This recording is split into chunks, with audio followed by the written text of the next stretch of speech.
Kapagpalang araw sa atin mga idol. Ayan, nagsisiga na tayo ng guling pang-iyaw natin. Ng pusit, mga idol. At yan ang gustong ulam ngayon ni Commander. May kasamang napakamahal na, ano, talong, mga idol. Yung 2 pirasong talong na yan, mga idol, ay sobrang mahal. 30 pesos daw yung mga idol. Grabe. So ayan mga idol, tapos na nga at yan, ginawa na natin na ensalada yung talong at hiniwan na natin yung pusit. Yan. So ayan, napakasarap mga idol. So tara, at tanghali na rin, almost 11:30. So kain na tayo. Okay.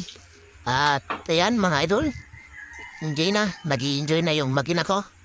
Ang si Bunso at yung dalawang anak.